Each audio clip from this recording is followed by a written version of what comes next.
فشارەکان بۆ ئاساییکردنەوەی ئەو چەقبەستویە سیاسی لە عێراقدا هەیە نەبووە هەوەی ئەوەی کە کار ئاسانی بکات تا ئێستا بۆ ئەوەی کە حکوومەتی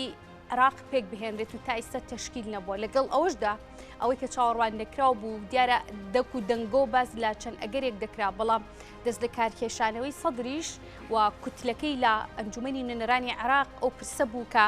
زۆر بووە جێگەی تێڕامان و لە ئێستادا بۆتە باسێکی گرنگ لە دوای ئەم بابەتە چی بەسەر پرۆسەی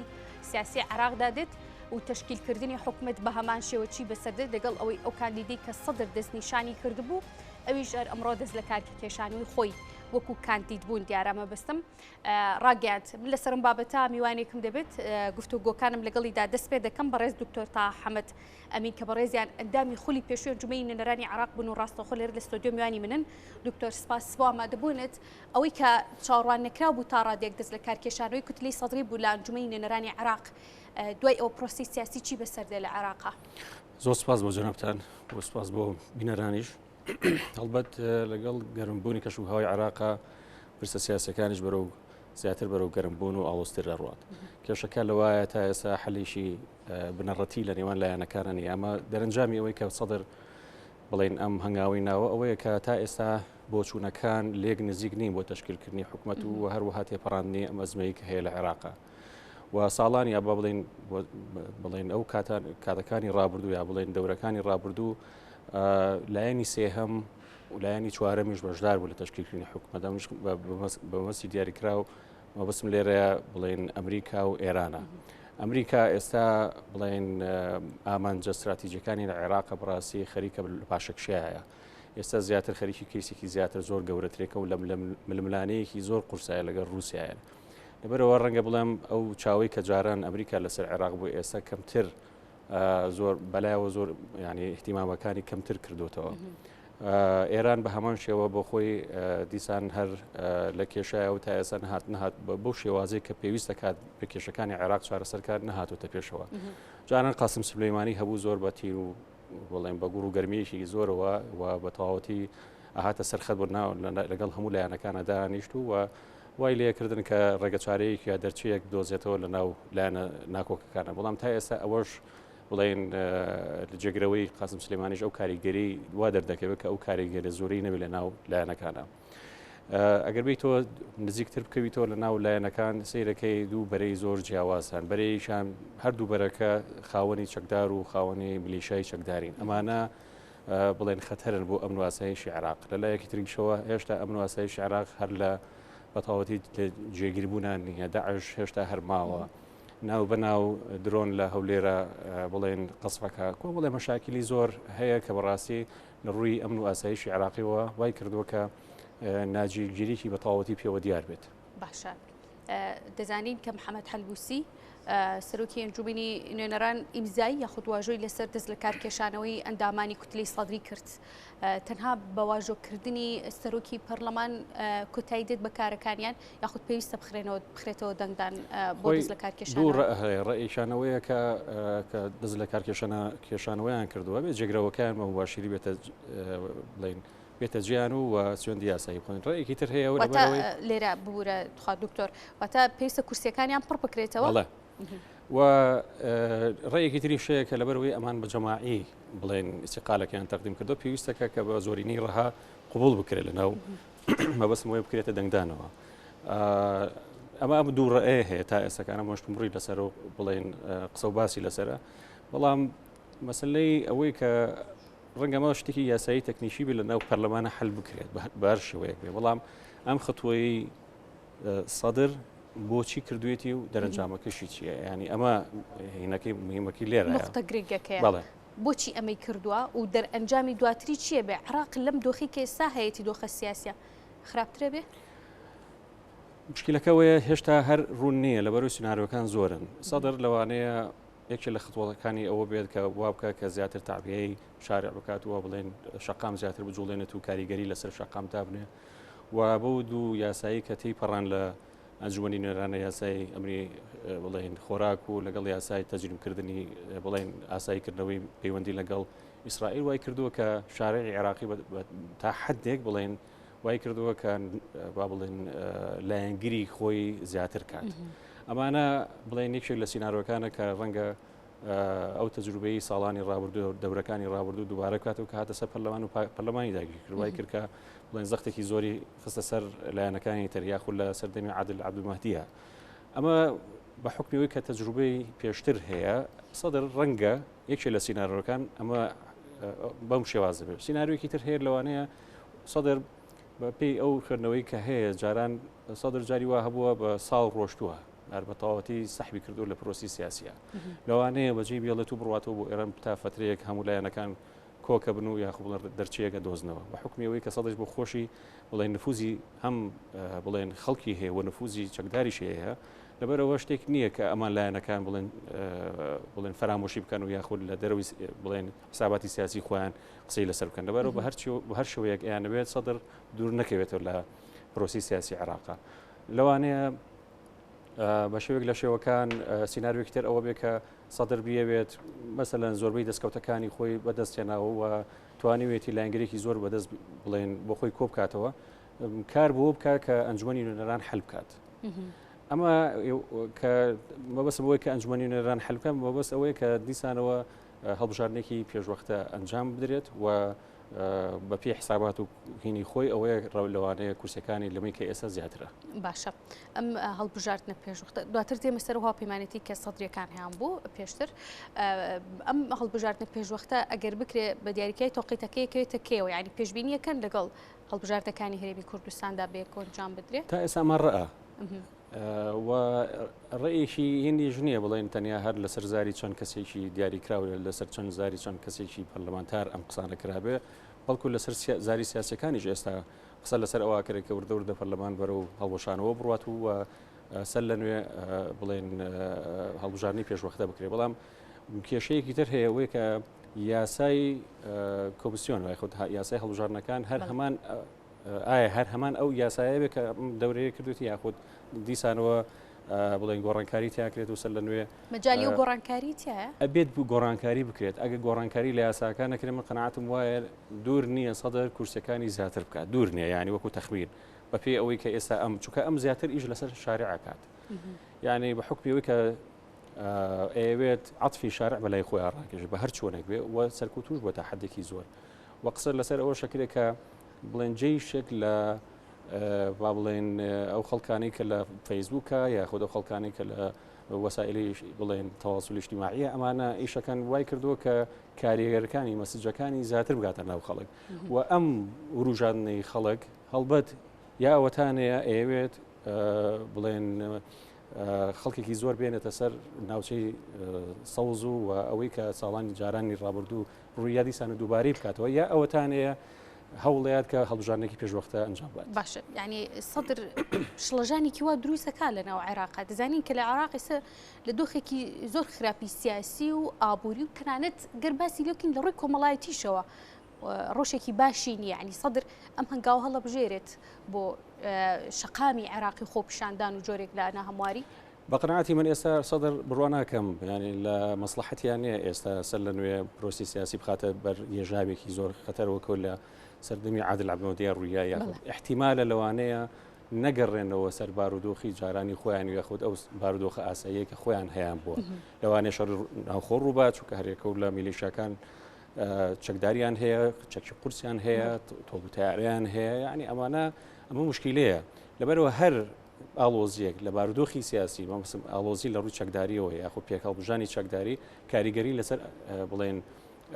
بەرژەوەندەکانیەکە لە ڕووی اقتصادیەوە بگرێت یاخود لە ڕووی دەسەڵات و لە ناو حکومەتە. باشە دکتۆر باست پێشتر باست لەو کرد کە پێویستە کورسیەکانیان پڕ بکرێتەوە ئەو کورسیانی کە پڕ دەکرێتەوە دەبێت لە هەمان کوتلەی سیاسی بن یاخود ئەو کوتلانی دیکە کە تەوافقیان لەگەڵیانە هەبووە شەرت نییە لەوانەیە تۆ لەو بازنەیە کەسێکی سەدری خۆی یعنی دوای ئەوەی کە سەربەخۆکانی شەیە لەم نێوەندە سەربەخۆکان هەیە هەموو لایەنەکان هەیە ئەوەی کە دوای ئەمەیەت ئەوەیە تەجێگاکەی باشە پێشتر مقتەدا سەدر یاخود کوتلەی سەدری گەرباسی لێوەکەین هاوپەیمانێتێکی هەبوو لەگەڵ دوو حیزبی دیکە کێکیان لە هەرێمی کوردستانە ینی پێشبینی دەکەن ئەم ئیتیفاقی سیاسی کە پێشتر هەبووە ئەمە ژەڵ بۆشێتەوە یاخود ئەوان بەردەوامن بە شێوەیەکی دیکە لە ئاڕاستەی سیاسی لە عێراقا دەرگاکان کراوەیە یعنی بە هەموو شێوازێک احتیمال ئەم وردە ئەوانیش بێنە ناو ئەم هاوپەیمانەتی کە هەیە لە نێوان بڵێن مالیکی و لایەنەکانی ترە احتیمال ئەوان بە هاوپەیمانیەکی تازە مەسەرەن کاری سیاسی خۆیان بکەن تا ئێستا هیچ تەسریحێکی وان نەیراوە کە بڵێن دەرەچن یاخود ئەمێننەوە یاسونە پاڵ هاوپەیمانێکی تر. باشە لە پرسی حکومەت و تشکیلکردنی حکومەتە و پێگەی کوتلەی سەدری چی بووە لە پێکهێنانیە و کشانەوەیان لە ئێستا لە نێو ئەنجومەنی نوێنەراندا مانای کشانەوەیانە بە شێوکی گشتی لە نێو حکومەتیش ئیتر بەلای پرۆسی سیاسی عێراقانە چن؟ ئەم خەتوایی سەدر خەتوویەکی زۆر ئاسان نییە بۆی کە تۆ بی تەحلیلی بۆ بکەیت چونکە دایما سەدر لە ناکاو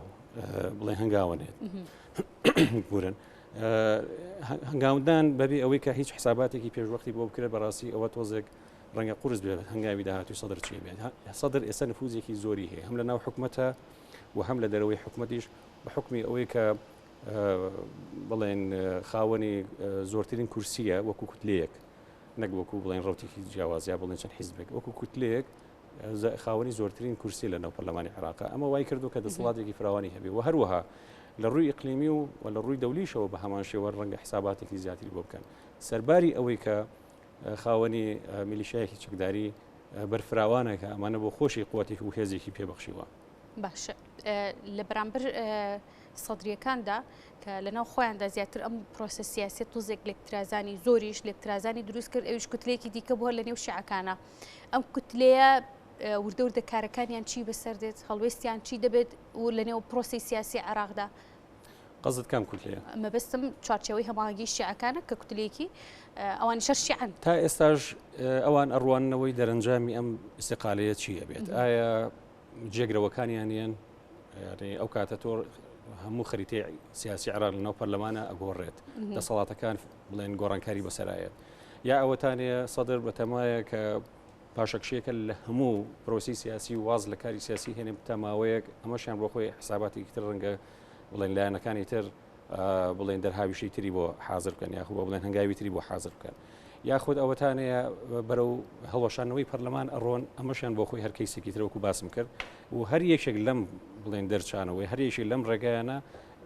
بڵێن کاری خۆی هەیە و وەخۆ ئامادەکردنی تایبەتی خۆی هەیە. باشە کاندیدی پۆستی سەرۆکوەزیران کە لەلایەن خودی سەدرەوە دەستنیشان کرابوو هەر لە ڕووی پێکاتێکی تائیفی و خزمایەتیەوە لێک نزیکیان هەبووە بۆ ئەم چ کاریگەریەک دروستەکە لە ڕووی پێگەی جەماوەریەوە هەم بۆ شیعەکان هەم بۆ کەسایەتی دیارە ئەمە دووهەم جارە بۆ پۆستێکی حکومی و سیادی دەستنیشانەکرێت لە عێراق بڵێن ئەم کەسایەتی هاتە پێشەوە بۆەوەی کە حەلیشی وەسەط لە نێوان هەموو لایەنەکان بدۆزنەوە بۆی هەموو لایەنەکان پێی رازی بن پاشەکشەکردن لە کاندیدی خۆی و یاخو پاشەکشەکردن لە پرۆسەکە هیچ لە مۆزوعەکە ناگۆڕێت تا ئێستا لەبەر ئەوەی تۆ هیچ بیر و بۆچوونەکان لێک نزیک نەبوونە بۆی کە حکوومەتی داهاتوی عێراقی تەشکیلکەن و بیر بۆچوونەکان لێک نزیک نەبوونە بۆی کە دەرچەیەکی سیاسی لەم ئیسیدادە بڵێن بدۆزنەوە و تێیپەڕێنن ئەمانە هیچی ڕەنگە بڵێم ئەو گرنگی و ئەهەمیەتە زۆرەی نییە بە هێنانەوەیە بڵێن بە دەرچوونی لەوەی کەکەکان نیت بێت بلا بۆ سەرۆکوەزیران ئەوەی ئەمێنێتەوە ئایا چۆن پرۆسی سیاسی عێراق وردە وردە بەرە و گۆڕانکاری ئەڕوات یا وردە وردە بەرە و استقرارڕە مشکلەی سەدر ئەوەیە کۆمەڵێک مەرجی تعزیزی یعنی زۆر بڵێن تعجیزی داناوە یاخو بڵێن زۆر کۆنکریتی داناوە کە بۆ لایەنەکانی تر مەقبول نییە تۆ یەت باز لەوە کات ئەڵێ بێ پرۆسی سیاسی زۆرینەی ڕەها حکوم کات ئەمە یعنی ناگونجێت لەگەڵ فلسفەی تری بڵێن لایەنەکانی تری عێراقیەکە ئەمە بڵێن خەتەرێکی زۆر گەورەی بۆ سەر بەرژەوەندەکانیان ئەمە ڕێکخۆشکارە بێ بۆی سەدر بۆ دەورەکانی تر زیاتر نفوزی زیاتر بێت یاخو بڵێن حکوومەت بە تەواوەتی وەربگرێت ئەم تەحلیلانەی کە یاخو بڵێن ئەم پێشنیارانەی کە سەدرێکە پێشنیاری زۆر با بڵێن خەتەرە بۆ بەرژەوەندی لایەنەکانی تر یاخود باز لەواکە کە نابێت نوری مالیشی بێت بەشداربی لە پرۆسی سیاسی دوور بخرێتەوە ئەمە هەمووی شروعی زۆر تعجیزین کە وای کردەوە کە ئینسیدادی سیاسی لە عێراق بەو نوعی لێبێت کە ئێستا بینی باش ئەو دروشمە یاخود ئەوەی کە لە سەرتاوە سەدر باسی کردو زۆری بەڵ ئەغلبی وەتەنیە بووە لێستادا ئەو سحری بەتاڵ کردەوە کە یان دەبێت ئەغلبی وەتەنی زۆرینەی نیشتیمانی بێت